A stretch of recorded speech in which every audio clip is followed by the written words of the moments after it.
Okay so hello everyone, welcome to this first lecture जो कि हमारा था कि यूपीएससी कंप्लीट मैथ्स को स्टार्टिंग सून ऑन यूट्यूब, जो कि आज से ही स्टार्ट होने वाला है। ठीक है, ये हमारा वेरी फर्स्ट लेक्चर है जहाँ पे हम इंट्रोडक्शन लेंगे। थोड़ा सा छोटा लेक्चर होगा, बट इसके बाद के जो भी लेक्चर आएंगे हम ट्राई करेंगे कि वो ऑलमोस्ट 1 घंटे से लेकर 1.5 घंटे तक के हों। ठीक है, नोट्स जो है वो मैं अगले लेक्चर से देना स्टार्ट कर दूंगा डिस्क्रिप्शन में से, और आप वहां से डाउनलोड कर लेना।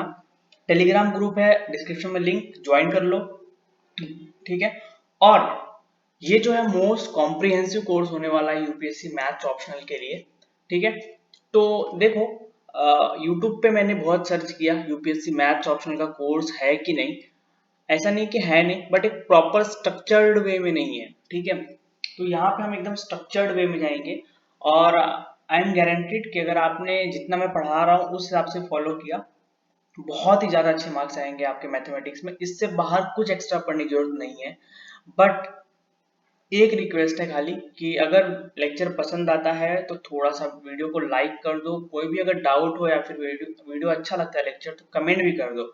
उससे क्या होगा कि मुझे थोड़ा सा मोटिवेशन मिलेगा कि हाँ, लोगों को लेक्चर पसंद आ रहा है। जनरली क्या होता है कि आप लोग वीडियो देखोगे फिर उसको लाइक कमेंट कुछ नहीं करोगे अगर अच्छा लगने के बाद भी, तो मुझे थोड़ा सा डीमोटिवेशन होगा, तो आगे काम करने के लिए थोड़ा सा डीमोटिवेशन होता है। बट अगर आप लोग थोड़ा सा भी लाइक शेयर और सब्सक्राइब चैनल को करते रहोगे और वीडियो को लाइक भी कमेंट करते रहोगे, तो मुझे मोटिवेशन मिलेगा और मैं आगे कंटिन्यूसली वीडियोस बनाते रहूंगा। इससे बाहर कुछ भी पढ़ने की जरूरत नहीं है, इसकी मैं गारंटी लूंगा। सेकेंड थिंग, यूपीएससी मैथ्स के जितने भी क्वेश्चन हैं सारे के सारे करेंगे हम। टॉपिक्स पढ़ेंगे, टॉपिक के रिलेटेड अगर कोई क्वेश्चन आया है प्रीवियस ईयर में तो हम तुरंत कर लेंगे, ताकि हमें पता चले कि हमने जो पढ़ा है वो हमने तुरंत प्रीवियस ईयर के क्वेश्चन में अप्लाई भी कर सकते हैं, और कितनी इजी तरीके से अप्लाई कर सकते हैं।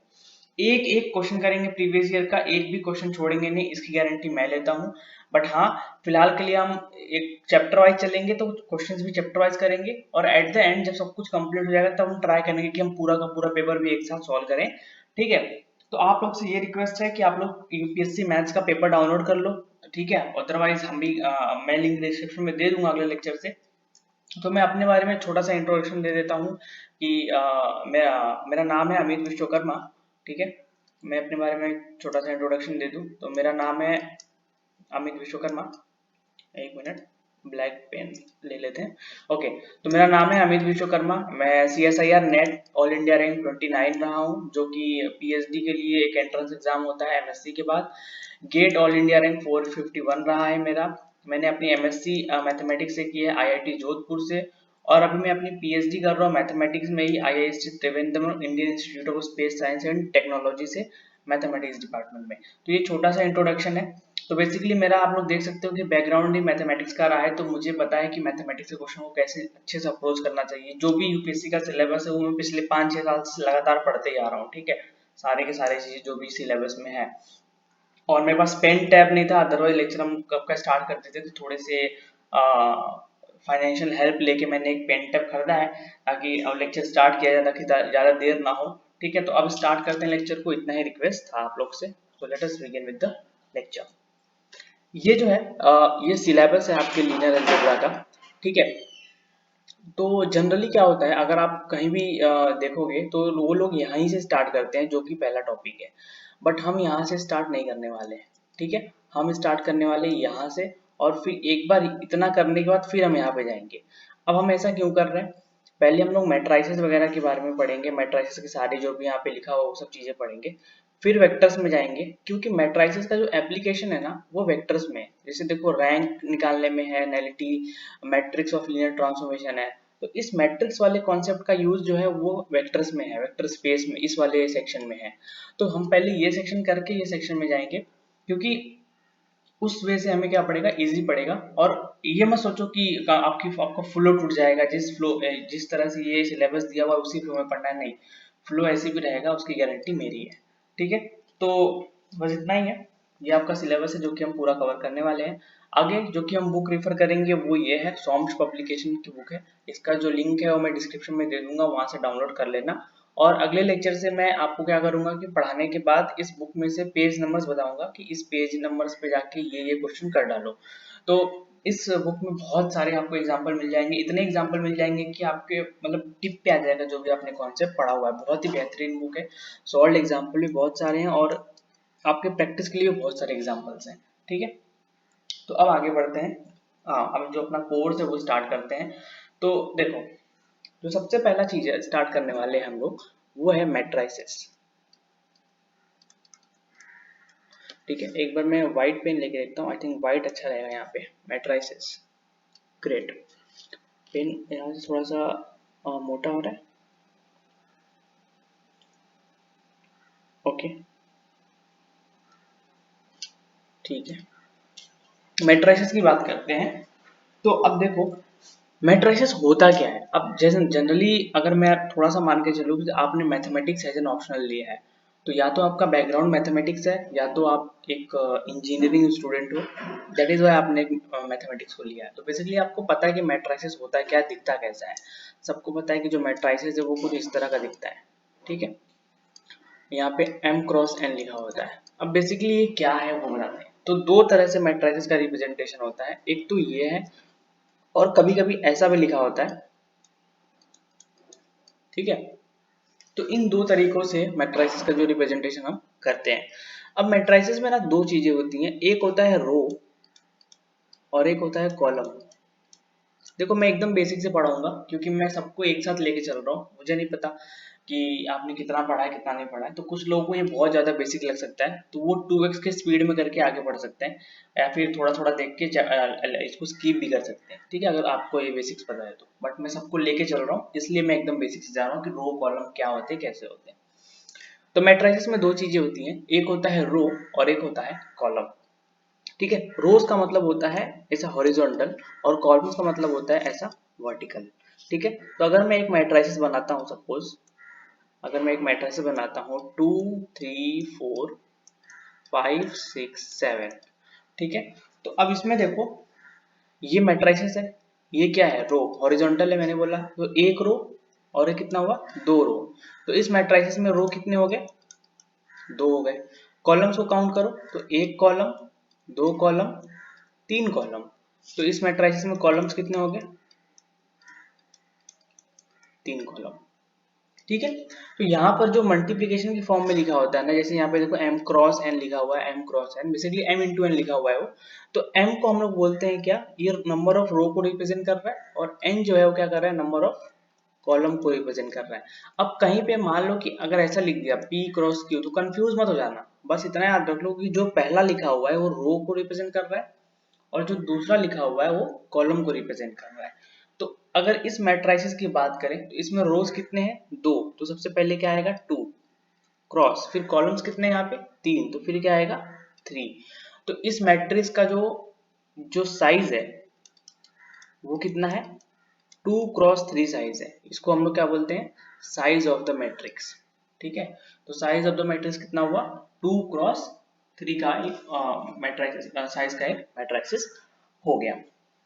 राइट, ओके, एक एग्जांपल और लेते हैं, आप लोग बताना, थोड़ा एक मिनट टाइम भी दूंगा मैं सोचने के लिए। मान लिया कि है 1 2 3 4 5 6, ऐसा मान लो एक मैट्रिक्स है, यहाँ बड़ा कर देते हैं। अब बताओ इसमें नंबर ऑफ रोज कितने हैं, 10 सेकेंड लो, और इसका number of rose, number of columns और साइज ऑफ मैट्रिक्स बताओ। Number of rose, number of columns और साइज ऑफ मैट्रिक्स बताओ। वन मोर थिंग, कॉपी और पेन लेके बैठो। ये जो मैं पढ़ा रहा हूँ तो ये लेक्चर ऐसे नहीं होंगे कि मैं सिर्फ पढ़ा रहा हूँ, नहीं, मैं बीच बीच में बहुत सारे क्वेश्चंस दूंगा और वेट भी करूंगा, तो आप लोग को तुरंत सॉल्व करना है। और साथ में अपने खुद के नोट्स भी बनाते रहिए। क्या होता है कि जो नोट्स हम बनाते हैं ना वो ज्यादा समझ समझ में आता है, ठीक है, दूसरों के नोट्स से। तो अपने नोट्स खुद बनाइए, ये भी मैं दूंगा, और मैं तो अपने नोट दूंगा, बट अपने हैंड रिटन नोट खुद भी बनाइए, सेल्फ नोट तो ज्यादा अच्छा रहेगा, छोटे छोटे पॉइंट को नोट करके। तो यहाँ पे नंबर ऑफ रोज कितने वो देखते हैं, एक, दो, तीन, तो तीन। नंबर ऑफ कॉलम कितने, एक, दो। तो साइज कितना हो जाएगा, पहले क्या लिखते हैं, रो, फिर क्या लिखते हैं, कॉलम। तो साइज कितना हो जाएगा, 3 क्रॉस 2 का साइज का एक मैट्रिसेस हो जाएगा। ठीक है, तो ये हमारा हो गया कि मैट्रिसेस दिखता कैसा है, क्या होता है, अलग अलग चीजें हो गई। अब इसमें थोड़ा सा और अपडेट करते हैं।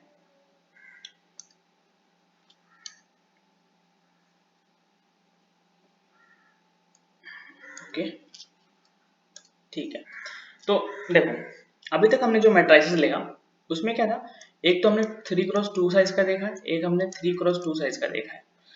अब ये भी तो हो सकता है ना किसी केस में कि ये और ये दोनों इक्वल हो जाए, मतलब रोज और कॉलम दोनों इक्वल हो जाए।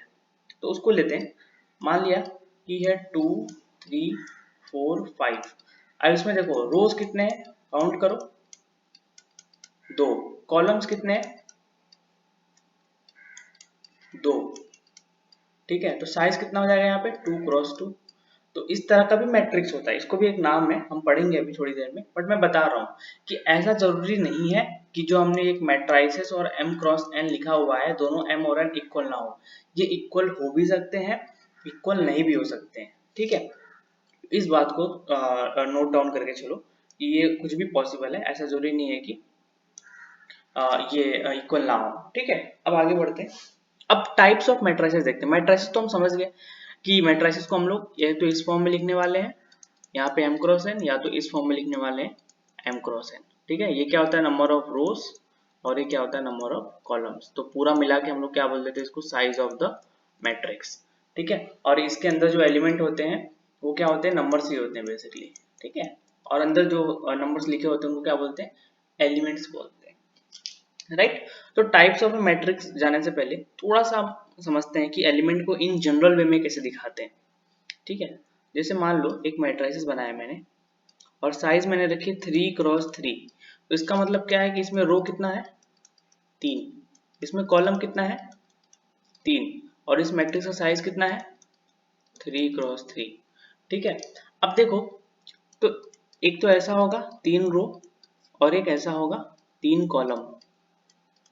ठीक है, तो टोटल नंबर ऑफ एलिमेंट कितने होंगे इस मैट्रिसेस में, वो इनको मल्टीप्लाई कर दोगे तो आपको मिल जाएंगे। 3 त्रिक का कितना होगा, 3 3 9। तो इस मैट्रिक्स के अंदर जो है ना वो 9 एलिमेंट्स होने वाले हैं। अगर हम प्रीवियस एग्जांपल में देखें तो जैसे देखो इस मैट्रिक्स का साइज कितना था, 2x3। तो इस मैट्रिक्स में कितने एलिमेंट होने चाहिए, 6 होने चाहिए। तो देखो 1 2 3 4 5 6। इस मैट्रिक्स का साइज 3x2 था, बट इसका मल्टीप्लिकेशन कितना आ रहा था, 6। तो इस मैट्रिक्स के अंदर कितने एलिमेंट होंगे, 6। देखो 1 2 3 4 5 6, टोटल 6 नंबर थे ना। अब आगे बढ़ते हैं, देखो अब इसके अंदर 9 एलिमेंट होने चाहिए, हमें पता है। अब रिप्रेजेंटेशन बता रहा हूँ मैं, कैसे कि इन जनरल रिप्रेजेंटेशन कैसे किया जाता है उसका। देखो मान लिया कि इन जनरल जो नंबर है वो a है। ठीक है, कोई नंबर है a, ठीक है, कोई तो एक रियल नंबर है। तो यहाँ पे लिखता है a, first row first column का एलिमेंट है ये। ठीक है, मतलब जहाँ पे फर्स्ट रो और फर्स्ट कॉलम कट कर रहे हैं ना, देखो ये इसको आगे बढ़ा देंगे तो ये यहाँ और यहाँ first row and first column जहाँ पे कट कर रहे हो कौन सा एलिमेंट है, A11। फिर यहाँ पे क्या हो रहा है, फर्स्ट रो ही है लेकिन सेकंड कॉलम में, देखो मैं यहाँ पे लिख देता हूँ first second third, first second third. तो ये रो है और ये क्या है, कॉलम। तो फर्स्ट रो फर्स्ट कॉलम यहाँ पे आया, फर्स्ट रो और सेकंड कॉलम यहाँ पे कट करेंगे तो A12। फिर first row and third column तो A13। फिर second row and first column यहाँ पे आएगा A21। फिर यहाँ पे क्या आएगा A22। I hope you understand, A23, A31, A32 और A33। ठीक है, यहाँ तक कोई दिक्कत नहीं है। तो इस तरह से मैट्रिक्स के एलिमेंट को लिखा जाता है, पहचाना जाता है। तो अगर मैं आपको एग्जांपल लेता हूँ और दूसरा एग्जांपल लेते हैं, ये तो मान लो 3x3 इक्वल का था। अब मान लो कि हम 2x3 का बना रहे हैं, तो इसके अंदर कितने एलिमेंट होंगे, 6 एलिमेंट होंगे। पहले कितने रो हैं, 2 रो, 1 रो 2 रो, कॉलम कितने हैं, 3। तो 1 2 3। तो एलिमेंट कैसे आएंगे, ये 1 है, ये 2 है, ये 1 है, ये 2 है, ये 3 है। पहले R का आएगा फिर C। तो A11, A12, A13, A21, A22 और A23। इस तरह से बन गया। अब ये हो गया इन जनरल एलिमेंट लिखने का तरीका। अब मान लो कि मैंने यही मैट्रिक्स दे दिया यहाँ पे 1 2 3 5 6 7। ये कितने का है, 2x3। ठीक है, और अगर मैंने आपको एक क्वेश्चन पूछा कि भाई A23 बताओ क्या है, ठीक है, ये पूछ सकता है, ये एक यूनिवर्सल सिंबल है। ठीक है, तो ऐसा मत सोचो कि मैं यहाँ पे लिख रहा हूँ, एक यूनिवर्सल सिंबल है। तो बताओ A23 क्या होगा। तो A23 का मतलब क्या है, सेकेंड रो और थर्ड कॉलम में जाना है। तो फर्स्ट रो सेकेंड रो में चले गए और थर्ड कॉलम में भी जाना है, मतलब इसके इस रो में जाना है, इस रो में और थर्ड कॉलम। तो फर्स्ट कॉलम, सेकेंड कॉलम और थर्ड कॉलम। तो देखो सेकेंड रो और थर्ड कॉलम एक दूसरे को कहाँ कट करे, यहाँ पे। तो ये वाला जो एलिमेंट है यही 7 है, यही A23 है। ठीक है, अगर आपको मैंने पूछा कि A12 कितना है, तो first row and second column, तो फर्स्ट रो और सेकेंड कॉलम देखो कहाँ कट करे, यहाँ पे। तो ये एलिमेंट है। ठीक है, तो हमने अभी क्या किया कि मैट्रिसेस से ये निकाला। अब कभी कभी क्या होता है ना कि हमें एक जनरल फॉर्म में दिया होता है कि एलिमेंट्स किस तरह के दिखने वाले हैं, और अपने से पूछ देता है कि मैट्रिक्स बनाओ। ठीक है, एक तो मैट्रिक्स से हमने एलिमेंट निकाल लिया, अब एलिमेंट दिया होगा उससे मैट्रिक्स बनाना है।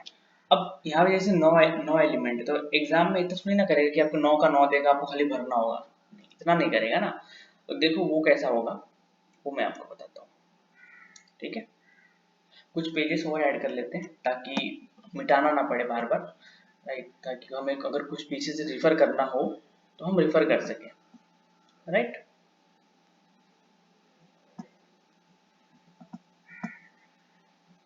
ओके,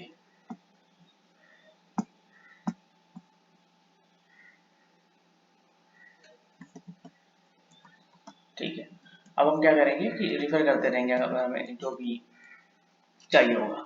तो अभी तक हमने क्या पढ़ा, मैट्रिसेस पढ़ लिया। अब हमने एलिमेंट पे थे कि अगर ऐसा कुछ था तो एलिमेंट कैसे होगा, वाइट लेते हैं। ठीक है, A11, A12, A13, A21, A22, A23, ये मैट्रिक्स हमने बनाया था 2x3 का, और यहाँ पे हमने एलिमेंट लिखा था कि A23 कितना है। A23 वाला एलिमेंट यहाँ पे जो लिखा वही था। अब ये तो मैट्रिक्स से तुमने एलिमेंट निकाल लिया, अब मान लो कि एलिमेंट दिया है तो मैट्रिक्स कैसे निकालोगे। तो उसके लिए हमें जनरल फॉर्म में जाते हैं पहले, जनरल फॉर्म। देखो मैट्रिक्स होना हम लोग कभी भी कैपिटल लेटर से रिप्रेजेंट करते हैं, ABCD XY कुछ भी। फिर यहाँ पे अब मैट्रिक्स का रिप्रेजेंटेशन आया, उसके एलिमेंट को स्मॉल ij से कर दो। ये मैंने ऐसे लिया है, कुछ भी हो सकता है, अंदर इसमें आप स्मॉल bij भी लिख सकते हो, स्मॉल Cij भी लिख सकते हो। मैं बस बता रहा हूँ कि ये एक एलिमेंट है। मैट्रिक्स साइज कितना होता है, m×n। ये ij और इस m×n में क्या अंतर है ये देख लो पहले। ठीक है, देखो ये जो ij है ना, ये आपके एलिमेंट का इंफॉर्मेशन दे रहा है कि ये जो एलिमेंट है किस रो और किस कॉलम में है। और ये जो m×n है, ये आपके मैट्रिसेस का इंफॉर्मेशन दे रहा है कि इस मैट्रिसेस की साइज कितनी है और